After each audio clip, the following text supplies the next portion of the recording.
Welcome back, y'all, to another video, or I guess this will be the first video of the channel. As you can tell by the title of this video, I will be detailing my journey as to how I transferred into UVA as a first-generation low-income student, coming out of community college as well.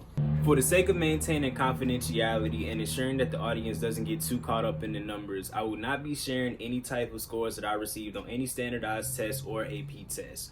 I will, however, share what my GPA was throughout community college and give my opinion on how I felt like this aided me in getting accepted into UVA as a transfer student. And the last thing to note is that each application to the university should be extremely unique, so please take everything that I'm about to tell you with a grain of salt. This is simply my journey about how I got through community college and what I did to get into the university. You don't have to follow everything that I did. No college application should be cookie cutter in any way, shape, or form. But if it helps to go back to this video and reference anything that you might be a little bit fuzzy about, then feel free. That being said, the timestamps will be below if you have specific questions about specific things. Let's go ahead and jump right into it. So if you haven't been able to tell by how many times I've already mentioned it, I did not go to UVA straight out of high school. I'm from Danville, Virginia, and I graduated from George Washington High School back in 2015. And right after I graduated as a senior, I went to Danville Community College for a year. Now, my rationale for doing this is basically that nationwide, many community college courses that are offered are going to be substantially cheaper than what's offered at a private or public four-year institution. I had no idea what I wanted to do coming out of high school, and I think it's a reasonable assumption to say that most 17-year-old and 18-year-old kids don't really know what to do. So I'm of the opinion that it's a perfectly, suitable and in many ways smart decision to save the money, go to community college and get all of your general education requirements out of the way so that you don't have to worry about paying that to some, if it's UVA, then that's fine, or if it's some other school, it's the same case. You don't want to end up paying all of that money when you don't really have to. And I also use this extra time coming out of high school to really be able to pinpoint, okay, what are the different things that I'm kind of interested in? You know what I'm saying? Like, do I want to pursue a career in STEM? Would I want to pursue something that's more rooted in the humanities? Would I want to just, go into business in some way, shape, or form? And, over time, I slowly started to realize, well, at the time, I thought I realized that I wanted to go into business. So I really tried to tailor all of the courses that I took at community college to be, suitable for whatever I would need to transfer into UVA's business school, which is the McIntyre School of Commerce. And again, I will say I didn't really know what school I wanted to go to. Like, I knew the UVA was a good school. I'm from Danville.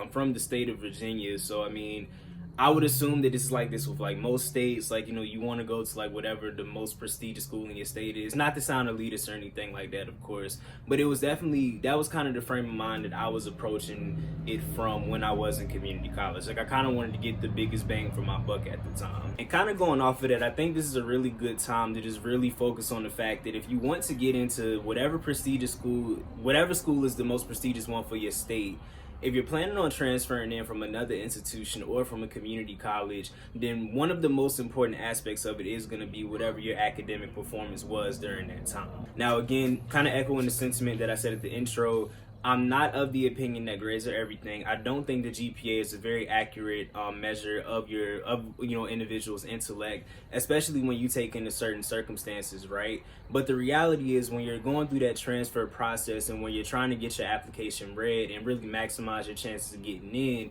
you need to make sure that your academic performance is up to some level, that way that you'll be a competitive candidate.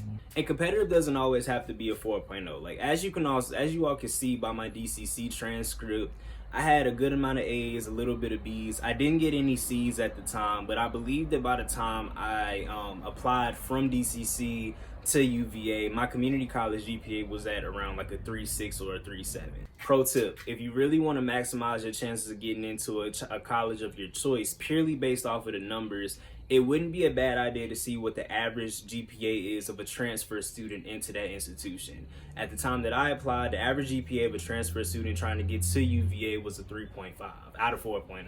Also, another big reason why you should kind of have in mind what institution or program you would like to transfer into is because a lot of these institutions and programs these days will take courses that you took at community college as transfer credit into that institution. Now, to elaborate on this a little bit more, this essentially means that once you take a course at a community college, you will not have to take the course equivalent of it again at whatever your given institution is. So, for example, if I take principles of microeconomics at community college, I wouldn't have had to take the course equivalent of that at whatever institution I wanted to transfer into.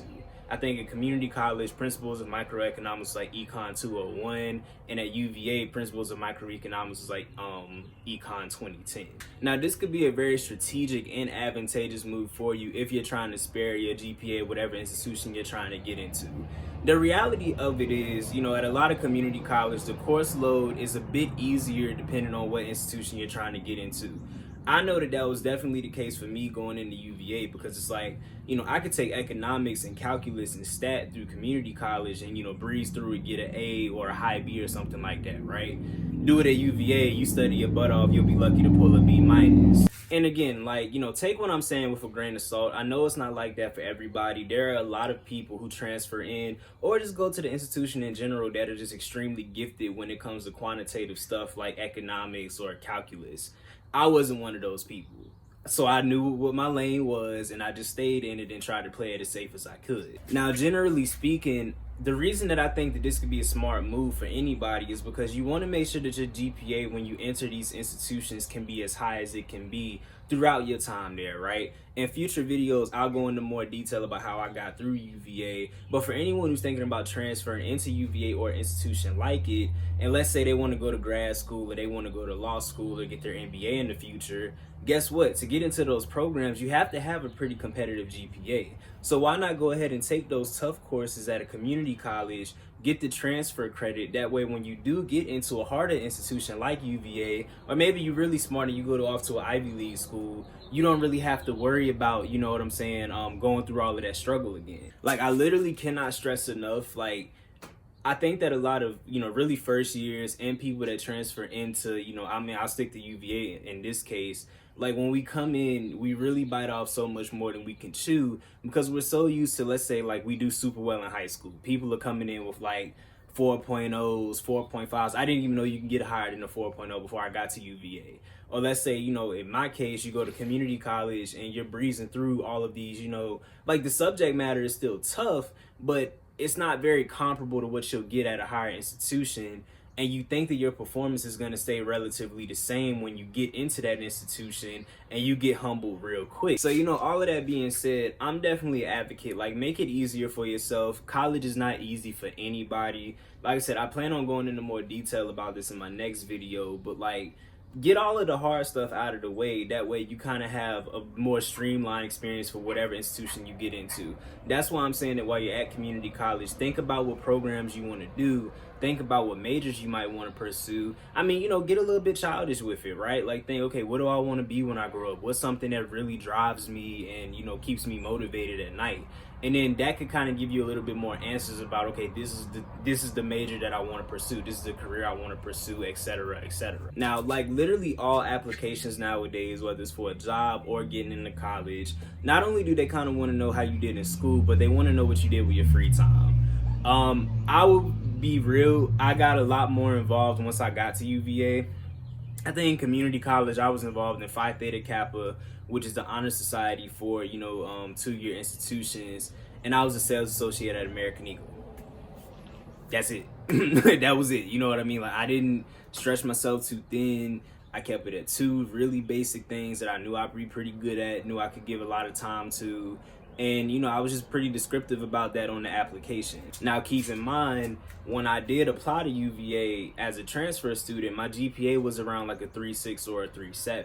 So maybe because my GPA was a little bit higher than what the average GPA was at the time, which is a 3.5, I didn't have to be involved in as many things. You know what I mean? This is kind of that part where you have to think about your opportunity costs and what's going to be your individual diminishing returns, right? I felt like I could get a good enough GPA balancing those two, little extracurricular activities. American Eagle wasn't really little, but, it wasn't I don't know, you got kids nowadays that are doing Congress and being on Twitter, and I don't know, people are famous on YouTube at 15 now, so I'm behind the curve on that. But y'all get what I'm saying. I wasn't doing that much, and I still maintained a pretty high GPA, and I think that really gave me an advantage when it came to my UVA application. Now, let's say you want to apply to UVA, the average GPA of a transfer student is a 3.5. and you're applying with like a 3.2 or a 3.3. I think, in my opinion, and I'm not anyone on admissions, so this may or may not be true, but I would reasonably think that if you have a lower GPA, maybe you can make up for it with experiences, right? Maybe if you have like a GPA that's not necessarily at the average, you can really go hard about, okay, these are the different things that I do in my free time. This is what I've given back to my community. Now, you shouldn't be doing community activism just to get stuff out of it, and that's a conversation for another day, but I'm just using it as an example in this case, right? Like, you think about all of the things that you do in your free time besides studying and besides being in the books, and when it comes to your application, you really try to tie that back to how that can make you a better student at whatever institution, whether it's UVA, VCU, University of Richmond. I'm talking about a lot of Virginia schools, but, schools anywhere. Having said all of that, there's still a little bit more that needs to be said about the application itself. This part I'm sticking solely to UVA because it is literally the only transfer application that I have experience with. If you're trying to transfer into UVA and you get to the part where, you're about to apply and all of that stuff, you need to know what school you're going to apply to. Whether that's the engineering school, the School of Nursing, the comm school, or the College of Arts and Sciences. By the point where you're about to apply, you need to have an idea of, okay, this is the school I want to apply to and why. And the reason I'm really stressing the importance about this is because each individual school is going to have very specific requirements that are either going to get you in the door or they're not going to get you in the door, to be quite frank.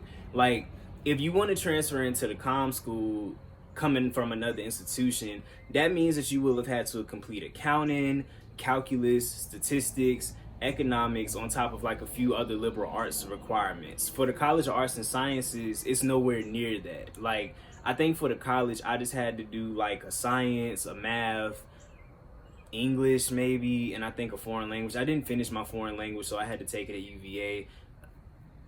I'm just keeping my mouth shut about that. And like, in terms of advice about the application, it's very cliche, but like, I'm of the opinion that you really need to be yourself. I don't think that we really understand, especially as first generation low income students, like, at times we don't really sit back and just realize how, monumental the moves we're making can be, especially when it comes to things like building generational wealth and breaking generational curses and all of that. I'm not really a believer in generational curses, but to each his own, whatever, right? But what I'm saying is, like, we go through these motions and we go to high school, we go to, community college and everything, but how many of us really take the time out to really be like, wow, like, I'm the first person in my family that's about to go to school. Like, I'm the first person in my family that's applying to school. Like, this is truly the time where you sit back and you celebrate the small wins and you go on that application and you talk about every single thing that makes up who you are as a person. Now, let me clarify, because I know that somebody out there is going to misinterpret what I'm saying. This is not the time for you to be putting up trauma porn, talking about all of the traumatic events that have taken place in your life, right? I think that there's a time and a place in college applications where you can talk about overcoming hardship. This is not the time where you start talking about like, oh, I went through this, I went through that, yada, yada, yada. And it's not that I'm trying to invalidate how you feel, because trust me, trauma is trauma. And if anybody understands that, I do. You get it? But what I'm saying is, like, you don't want to sit here and kind of like exploit yourself for the sake of like somebody on admissions reading it and maybe extending a offer of acceptance to you, So, definitely maintain a level of like personal integrity and personal pride when it comes to that. And if possible, really just focus on, okay, what did I accomplish for these past 2 years at community college? Like, was it all academic? What did I learn through my personal life experiences? Even before community college, what are some of the things that life has taught me that has gone into the type of person I am? The character that I've built, you know what I mean? The moral compass that I have currently I guess when you'll be applying, you'll be like 19 or 20 years old. Like, that's the things that you should be focusing on. Like, the TLDR version of what I just said is basically just this, right? What is it that makes you different, that makes you unique from every other candidate that's applying to the University of Virginia? Is it your background? Is it your experiences, lived experiences? Like, be as open as you comfortably can be and really just like take some time for introspection and think about what makes you you. And like, I don't know, I promised myself that I wasn't going to go on this tangent about it because I didn't want it to sound cliche, but the more I talk about it, the more I realize how important it is for you to maintain that sense of, self-worth and self-purpose, so that you're not compromising that when you're trying to get something that you want. And in terms of all the other little stuff, right? Like, make sure that the essays are well written. Like, don't be turning in anything that has a typo in it, or like, this is not grammatically correct. This is where I think it would be ideal to have like multiple people look over it, trusted people though. And when I say multiple, like, I'm personally saying like 5 at the most. Like, you don't want to pass your essay around to like 15 to 20 people, because quite frankly, it could get to a point where so many people are recommending that you change so many things that you might either feel discouraged, or you might end up having to waste your time writing a whole nother application when that might not even be what you need in the first place. And I don't know if the application still has it now, but when it comes to commitments, please do not fabricate. Do not say that you were involved in stuff that you were not involved in. Don't say that you spent more time doing stuff that you know that you didn't spend time doing. Like, just don't. It's not a good look. It's just not a good look. Like, I don't even know what else to say. Like, just don't do that. Be honest, please. And the biggest elephant in the room that I know I haven't addressed just yet is financial aid. Now, as I said in the beginning, the biggest reason why you should go to community college is because you save so much money for a credit by credit basis taking the courses at a community college instead of going to a 4-year institution. When the time comes for you to, transfer into that institution, you have like a few options, right? Maybe you went to community college so that you and your family could save a little bit more money, so that you can afford only 2 to 3 years of college at an expensive institution instead of the full 4. For me, as the title says, I'm a first-generation low-income student. University of Virginia is a public school, which means that I can get things like the Pell Grant. I can apply for like external scholarships. But one cool thing that UVA has, especially for first-generation income students, is this fund called Access UVA. Now, to make a long story short, Access UVA is exactly how it sounds. It's literally a scholarship fund that's meant to provide access to UVA for students like me who are first-generation, low-income, or anything like that. Like, the goal of it is to make sure that money is not a limiting barrier or a limiting factor when it comes to people like me wanting to, reach a quality education. I don't know, I would assume that other public schools have this as well. I just think that, while you're in community college and while you're really sitting there thinking about what schools to go to, like, really take advantage of the different institutional aid that you can get that's not student loans. Institutional aid, not student loans. Institutional aid, not student loans. I'm very against student loans. Like, I think for me, like, I'll be graduating with like $10,000 in debt, which is it's a blessing from God, of course. But it is one of those things that does need to be said. Like, I think that a lot of, young kids who are about 17, 18 years old who start college think that they have to take out a lot more money to pay for their college education than they really need. And it's unfortunate with how things are right now, and I hope and pray that it won't be like this all the time. But with how, education is at the moment, we do kind of have to be a bit resourceful, you know what I mean? If that means going to community college and getting some of your education out of the way at a cheaper rate, do that. If it means reaching out and seeing what type of funding you can get, whether that's community funding from your church, do that. If it means going to institutions that are notorious for giving out massive amounts of money to low-income students, do that. You know what I mean? Like, do what you feel like you need to do to make sure that you get the education that you deserve. And again, that's it. The rest is history. Like, this is the journey, or I guess the steps that I took to go from being a community college student to now a graduate of the University of Virginia. I plan on making a lot more videos that detail how I got through UVA that I think could be a lot more, transcribable to any low-income student or first-generation college student that's currently in college and struggling how to get through it. I don't know if I mentioned it before, but I will be graduating this May with a bachelor's in commerce with a concentration in information technology. And in August, I'll be starting my job as a software engineer. I would be more than happy to, make a video about how I got through McIntyre's curriculum, how I got into McIntyre in the first place, and even how I got into the space of technology as a business student. So if y'all want more of that, please let me know. Please like, share, and subscribe if this video was informative to you. Drop comments for feedback and hit the bell notification on the right so you can get notified when more videos come out. Thank y'all so much for the support. I love y'all, and I will see you at the next video. Peace.